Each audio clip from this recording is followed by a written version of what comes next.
podcast fans. It's the Unstable Nerd. Are you having a rough day at the office? Has the boss been riding you too hard? Do you feel beat up at the end of the day? Because I know you do. Don't be a chump and pop a pill. Dr. Cam recommends popping on the podcast. So bend over, caw off, and take your medicine. W.M.S.T. will see you now. Hello and welcome to a less sickly W.M.S.T. podcast. I'm Cam, the Unstable Nerd, here with the guy that actually hosts this freaking thing, Syed. Hey Cam, what up? Thanks for that awesome intro. We So have let's a rather rather trimmed fat, less than fat episode tonight. We're going to be talking about SmackDown and their rating struggle, All Elite Wrestling's Tag Team Title Tournament, the disaster piece that is WWE 2K20, Martin Scorsese on the MCU. all right, let's get started. So let's start talking about last week's SmackDown, which lost another close to 500k viewers from about 2 weeks ago. And since the premiere episodes, they have lost about 1.5 million viewers. Now the thing is, a lot of people have been talking about, does this mean the show's going to move to FS1? Not quite. I mean, even though tomorrow's episode of SmackDown will be on FS1, that's only because of the World Series and not because SmackDown is underperforming. But I don't think that's going to happen yet. And this whole SmackDown move, which was once thought to be pinnacle of WWE, as this was thought to be kind of like a paradigm shift for them, like everything's going to be awesome when we move to Fox kind of thing. But it's been kind of a disaster, to be honest. The ratings have been falling. There hasn't been a week where the ratings have gone up. Eric Bischoff was fired. I know we forgot to cover that last week, but he was fired, and he was basically used as a scapegoat for this whole debacle. And since the new shareholders call is coming up on October 31st, they had to do something to be like, hey, we're committed to improving the product. And on top of all of that, the stock was down 10% for WWE, as it has hit a 1-year low at a $67 per share, as a lot of the shareholders are panicking, saying this is pretty much it. This is the peak that WWE is going to hit, and it's not going to get any better from here. Plus, they don't have any the new international deals announced for their international TV deals for India and I believe the UK. So that's got to be announced soon too. So a lot of bleakness going on in WWE when it comes to the SmackDown move, which was supposed to be ushering in a new era, quote unquote new era, like the seventh new era we have had in the last year. So Cam, before I give my solution to this SmackDown problem, what are your thoughts on this whole situation, and how would you go about fixing it? 3 episodes in, and it feels like they're still in the same rut, or that they're in a rut that was before they moved. I didn't mind the last few instances of them being on USA, like 2018 to before the move. They weren't that bad. Like the shows weren't bad. Like they were just there. Like they weren't bad. I could enjoy them. These episodes, they've only had 3 episodes. They're 3 episodes in, and despite the episodes having their moments, they're not all that good. Sure, you have Cain Velasquez. Sure, you have Tyson Fury, but What's the point if people aren't being invested? Yeah, true. I feel like crowd engagement is really not at the level they expected it to be. Like, yeah, sure, you guys brought back the pyro, you guys brought back those fancy stages or whatever, but you got to do way more than that to really get the crowd and the fans invested in your show. I mean, it's kind of difficult to answer what they can do more uh, to salvage the ratings and maybe improve. I mean, it really starts from the like a winning formula really starts from the top, and WWE really needs to diversify the way they book SmackDown, as in they need to diversify who runs the SmackDown brand. Like, of course, Vince is still calling the shots. Bruce Pritchard was replaced to take Bischoff's position. I mean, they just need to. I feel like, I mean, they got all this money. They really need to go outside the box and hire more people. Because I mean, AEW. The thing about AEW is, and that's another thing, competition is also getting the shareholders very jumpy. As usually, competition makes WWE get stronger, but so far it's really making them go back to their old habits for some reason, which makes no sense. But I feel like, because like AEW has no writers or producers per se that's running everything. It's kind of like a wrestlers led thing, but WWE is so uh, producer and writer centric. You guys need to really hire more writers, and you guys need to hire people that can run the show without having wins every time just come in and tear the script and start all over again. That's probably the biggest thing they can do to start being more successful, having a more diverse group running the brand, which is going to be really important as because Fox can move WWE permanently on FS1 just like that if they're not happy with the ratings. They cannot be pulling the same ratings like they were pulling on USA networks. That cannot be happening. And you know what? That's the big solution. But here's a bigger solution to WWE's product, uh, SmackDown woes, that is. Push Mandy Rose. I know this sounds like I'm being cheesy or I'm trying to be funny, but honestly, push somebody that's really going to generate buzz for your product. And in my opinion, Mandy Rose is the answer, and Sonya Deville. What do you think? For starters, stop trying to stop changing stuff at the 11th hour. Second off, you're more than just aesthetic production and elements and of that. Like you're more than just aesthetic. You're an entire show.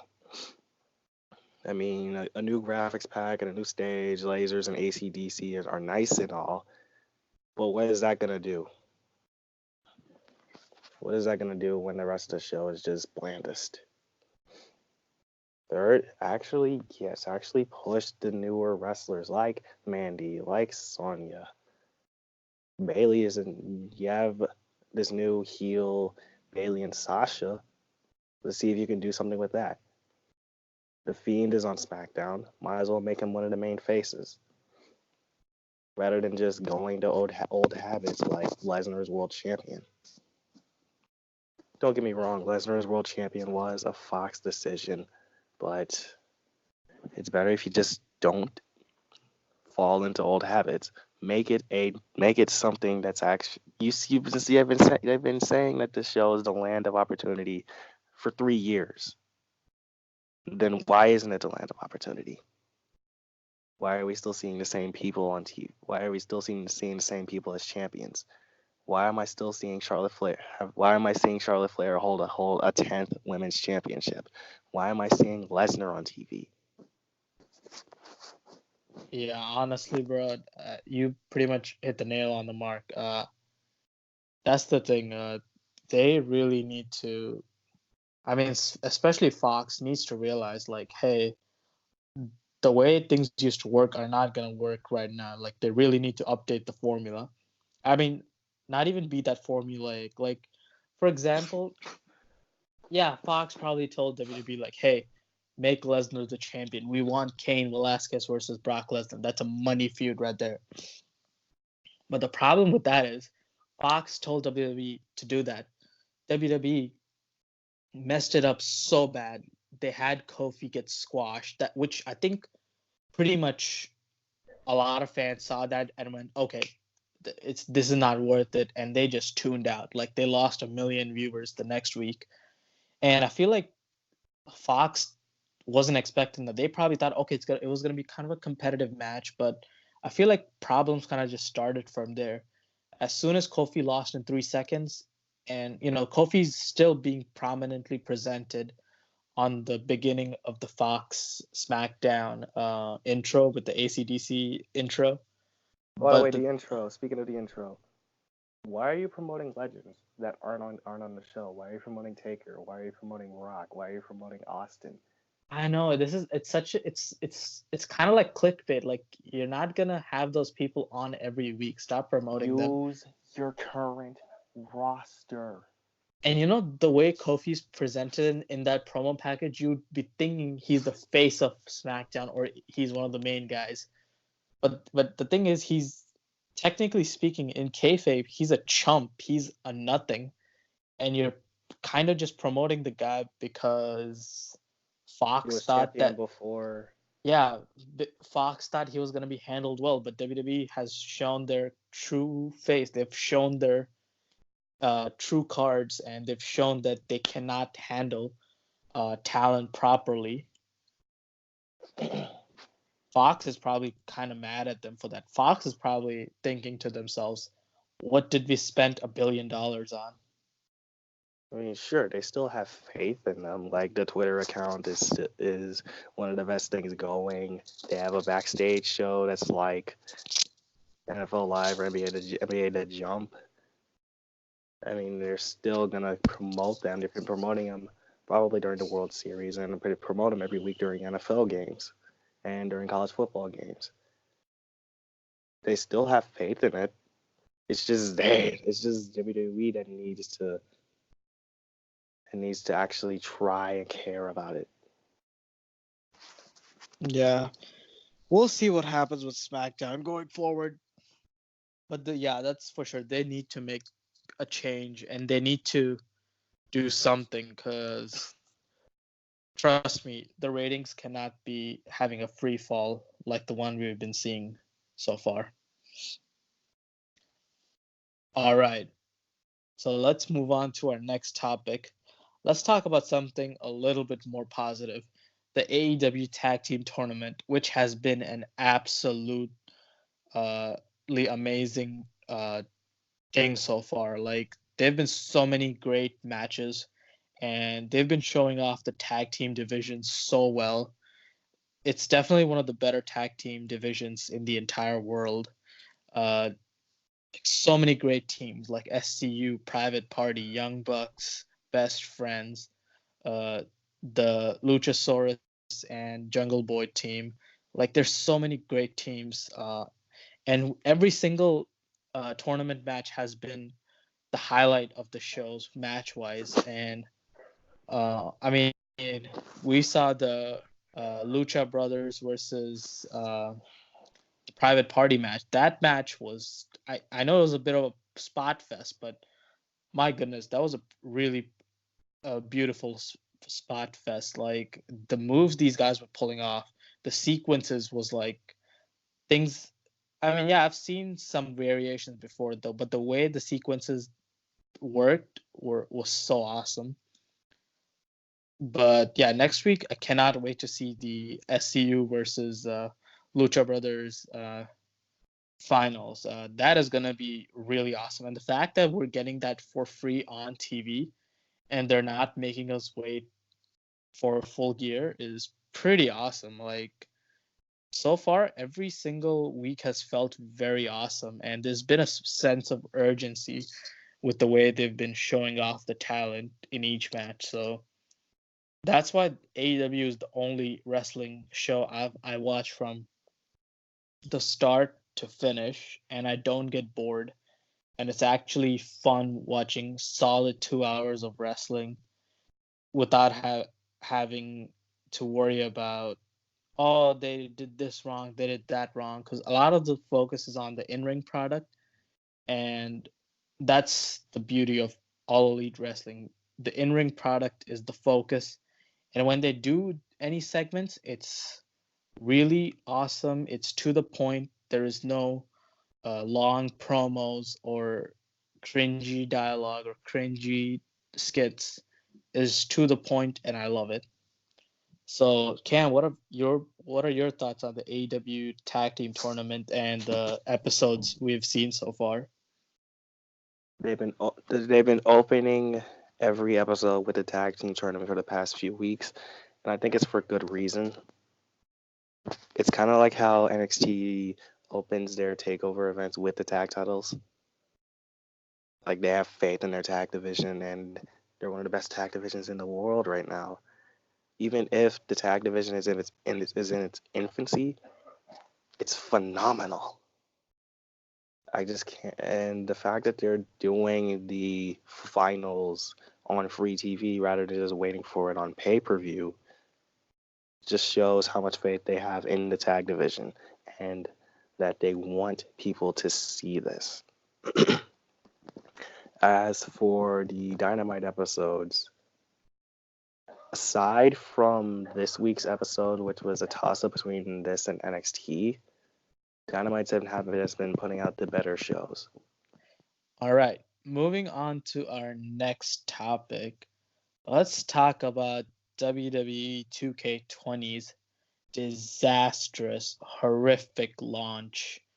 I mean, it's almost as if we've seen this before from another video game called NBA 2K20. It's it's almost just a little bit. It's almost as if it's from the exact same company, Take-Two Interactive, 2K, and Visual Concepts. It's almost as if they're the same people that were responsible for NBA 2K20's horrible launch and now with WWE's 2K20's horrible launch. I mean, you have people posting these weird glitches, these nightmarish glitches they've encountered with the face scans and uh, the the cause, aka the created wrestlers, Why the does created. WS look like a sleep paralysis demon?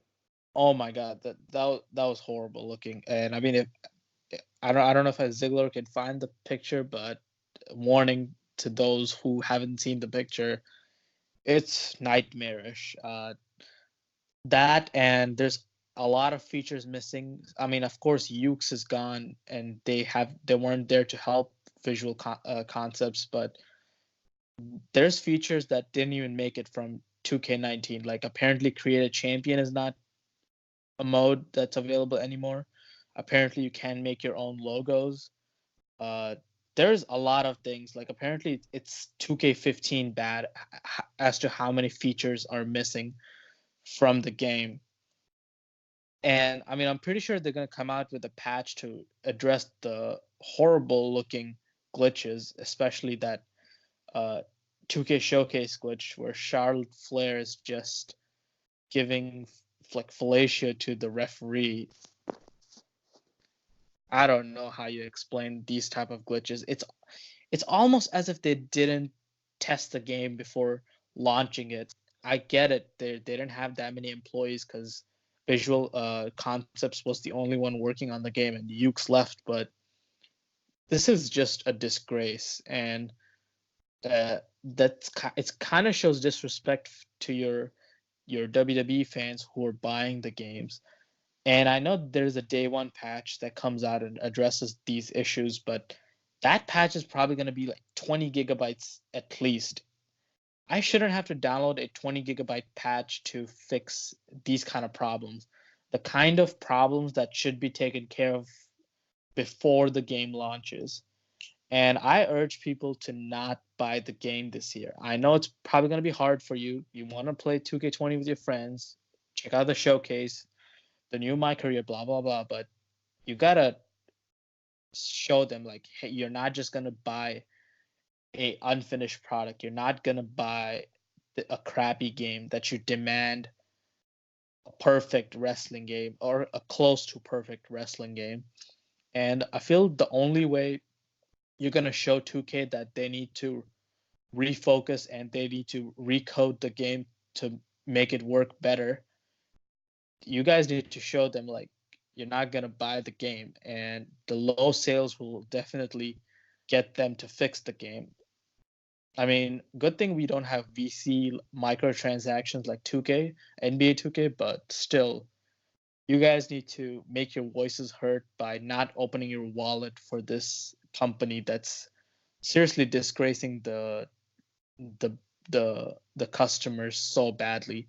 So bad that PS4, which doesn't really grant refunds easily, is refunding the game left and right for people. Cam, sorry for ranting, but what have your thoughts been on this whole WWE 2K debacle?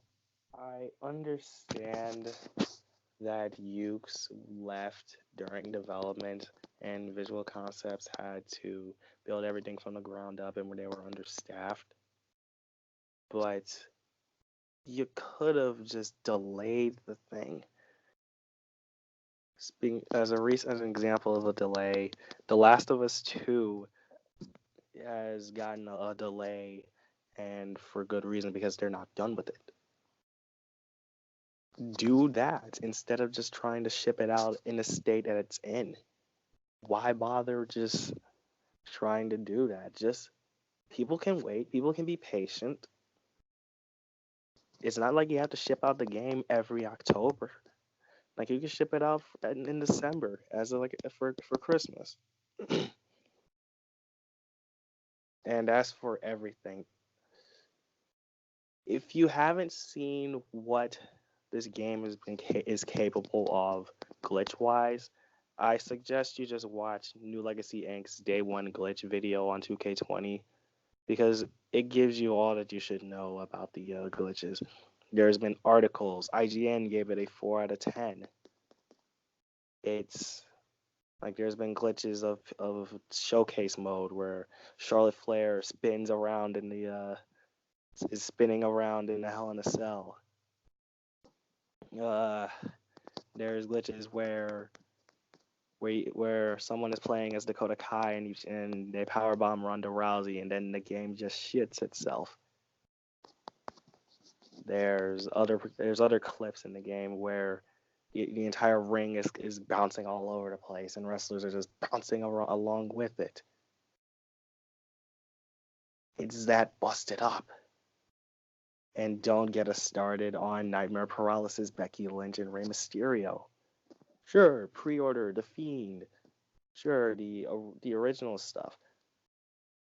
But what about the main game? Why does it play like absolute garbage? Why did they change the controls? Sure, well, why not just to make it fresh and stuff? What was the reason? Yeah, this is just super embarrassing for 2K, and I hope they make this right. Hopefully next year the game is better. You And either are going to make the game better or you just sell the license.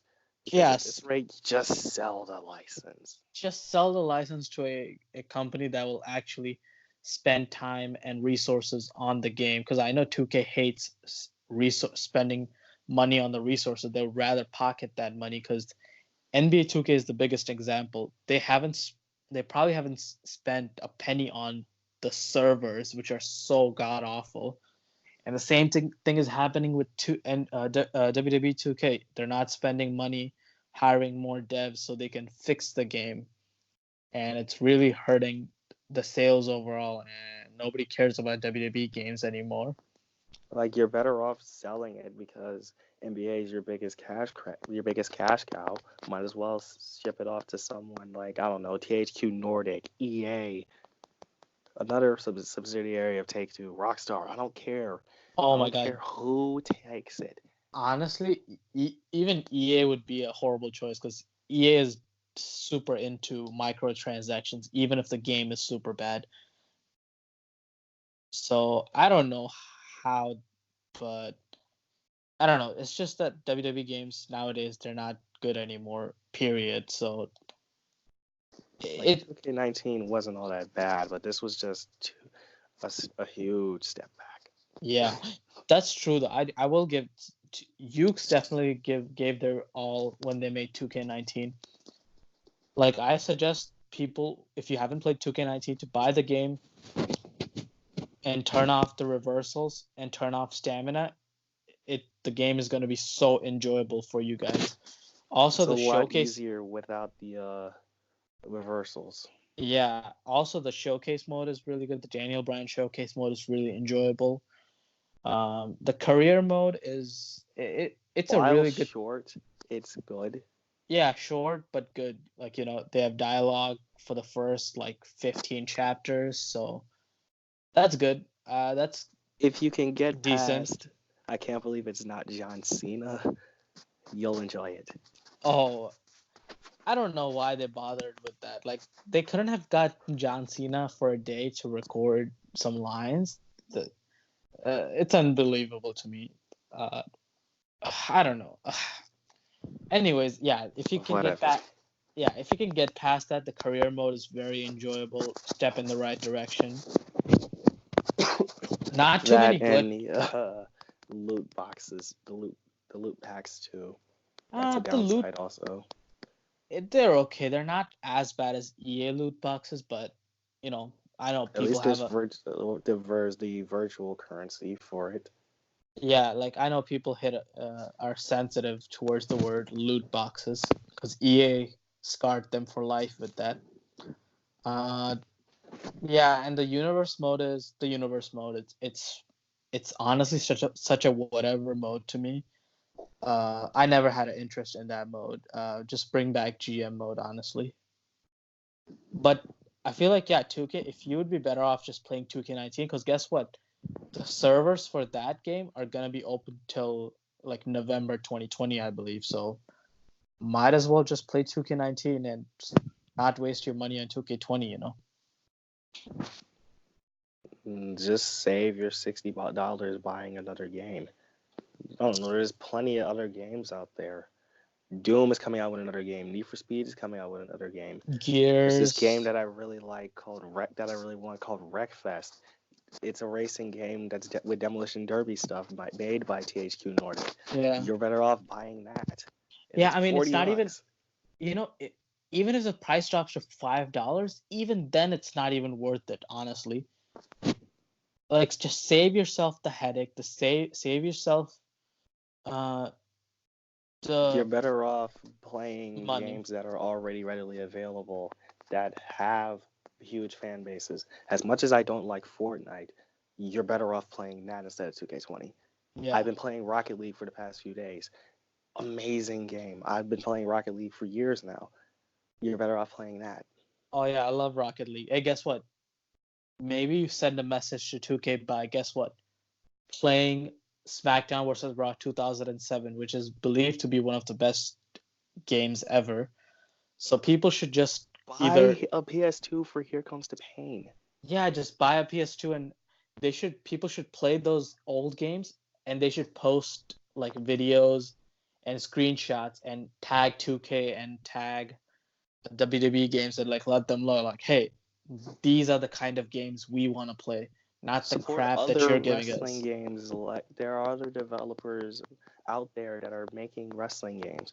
There's also another game out there, Fire for Wrestling World. Oh yeah, Fire That's New Pro. Yeah. Japan. Yeah. Like you're better off So making your own. You even have a creation suite, so you're better off making your own creations and getting WWE stuff to make it your own, to make it like a WWE game with yeah. scaled back graphics. Scaled back Yeah. graphics aside, it's got better gameplay.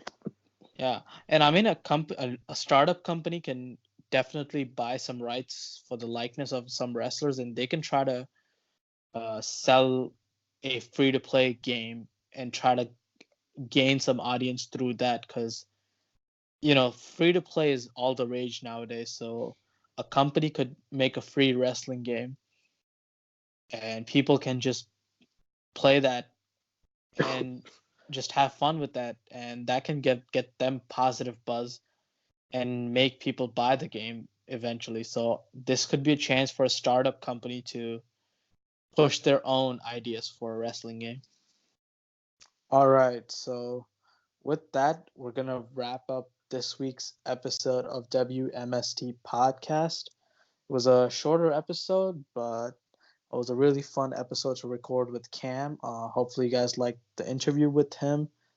Make sure you like and subscribe and click the links below. Cam, you got an outro for us? Thank you. Just thank you for supporting us. We wouldn't be anywhere without you, even if we're very small fry. Thank you for giving us the attention and appreciation. Thank you for watching us. Thank you for consuming us, even though we've had our rough patches and even though we've had to get rid of somebody. Yeah, so if you guys enjoyed the episodes, make sure you share it with people. And if you have some thoughts on the episodes or ways we can improve, we're always open to criticism. Obviously, we're open to suggestions, and we're just open to a conversation, because that's what we're here to do: have conversations and just do our best. Hey everyone, hope you enjoyed that video and make sure to like, share, and subscribe. And click on the channel to check out some more awesome videos like our movie and wrestling debates and our interviews with people like the Wrestling Classic and Jordan Jomo from the IGWC. And we are definitely looking into delivering you all some more content in the near future, so definitely be on the lookout for that. And thank you for your support.